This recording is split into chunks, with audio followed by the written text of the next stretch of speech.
ನಮಸ್ಕಾರ, ನಾನು ನಿಮ್ಮ ನೋಬಿತಾ ಕನ್ನಡ ವ್ಲಾಗ್ಸ್ ಮಾತಾಡ್ತಿರೋದು. ಇವತ್ತಿನ ವಿಡಿಯೋ ವಿಶೇಷತೆ ಏನು ಅಂತ ಹೇಳಿದ್ರೆ, ನಿಮ್ಗೆ ಆಲ್ರೆಡಿ ಗೊತ್ತು, ಗಣೇಶ ಹಬ್ಬ ಹತ್ರ ಬಂತು. ಎಲ್ಲರಿಗೂ ಇನ್ ಅಡ್ವಾನ್ಸ್ ಎಲ್ಲರಿಗೂ ಗೌರಿ ಮತ್ತು ಗಣೇಶ ಹಬ್ಬದ ಹಾರ್ದಿಕ ಶುಭಾಶಯಗಳು. ಇವತ್ತಿನ ವಿಡಿಯೋ ವಿಶೇಷತೆ ಏನು ಅಂತ ಹೇಳಿದ್ರೆ, ನಿಮ್ಗಾಗ್ಲೇ ಗೊತ್ತು, ಯಾವ ಹಬ್ಬ ಬಿಟ್ರು ನಮ್ ಹುಡುಗರು ಗಣೇಶ ಹಬ್ಬ ಬಿಡಲ್ಲ. ಜಾಮ್ ಜೂಮ್ ಅಂತ ಫುಲ್ಲು ಚಿತಾಲ್ ಪತಾಲ್ ಮಾಡ್ತಾರೆ. ನಿಮ್ಗೆ ಜೆಸಿ ರೋಡ್ ಹೋಗೋ ರೂಟ್ ಅಲ್ಲಿ ಮಾವಳ್ಳಿ ಅಂತ ಇದೆ. ಇವತ್ತಿಂದ ಅಲ್ಲ, ತುಂಬಾ ವರ್ಷಗಳಿಂದ ಎಲ್ಲರಿಗೂ ಗೊತ್ತು ಇಲ್ಲಿ ಗಣೇಶ ಮಾಡ್ತಾರೆ ಅಂತ. ಅದೇ ತರ ಇವತ್ತು ಗಣೇಶ ತಗೊಳ್ಳೋದಕ್ಕೆ ಅಂದ್ಬಿಟ್ಟು ನಾವು ಬಂದಿದ್ದೀವಿ. ತುಂಬಾ ವೆರೈಟೀಸ್ ಇರೋ ಗಣೇಶಗಳು ಕೂಡ ಇವತ್ತು ಇಲ್ಲಿದೆ. ಅದೇ ತರಾನೇ ಇವತ್ತು ನಾನು ಕೂಡ ಗಣೇಶ ಮಾಡೋದ್ನು ಕೂಡ ನೋಡಿದೆ. ನಿಮ್ಗೂ ತೋರಿಸಿದೀನಿ ಕೂಡ. ಅದ್ರೊಳಗಡೆ ಇಲ್ಲಿ POP ಆಗ್ಲಿ ಏನೋ ಬೇರೆ ಇದ್ರೊಳಗೆ ಮಾಡೋದಲ್ಲ.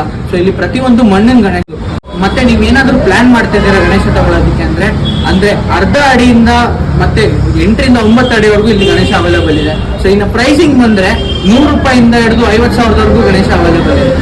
ನೀವು ಪ್ಲಾನ್ ಮಾಡ್ತಿದ್ರೆ ಆದಷ್ಟು ಬೇಗ ಬುಕ್ಕಿಂಗ್ ಮಾಡ್ಕೊಳ್ಳಿ. ಇದು ಅಂಗಡಿ ಹೆಸರು ಏನಂತ ಹೇಳಿದ್ರೆ ಶ್ರೀ ವಿನಾಯಕ ಎಂಟರ್ಪ್ರೈಸಸ್ ಅಂತ. ನನ್ನ ನಂಬರ್ ಎಲ್ಲ ನಿಮ್ಗೆ ಡಿಸ್ಕ್ರಿಪ್ಷನ್ ಆಗಿದೆ, ಮತ್ತೆ ಸ್ಕ್ರೀನ್ ಮೇಲೆ ಪಾಪಪ್ ಆಗ್ತಿದೆ. ನೋಡ್ಬಿಟ್ಟು ಕಾಲ್ ಮಾಡ್ಬಿಟ್ಟು ಬನ್ನಿ. ಗಣೇಶ ಹಬ್ಬನ ಸ್ವಲ್ಪ ಜೋರಾಗಿ ಜಮಾಯಿಸ್ಕೊಂಡು ಮಾಡೋಣ ಅಂತ ಹೇಳ್ತಾ ಈ ವಿಡಿಯೋನ ಮುಗಿಸ್ತಾ ಇದೀನಿ. ಎಲ್ಲರಿಗೂ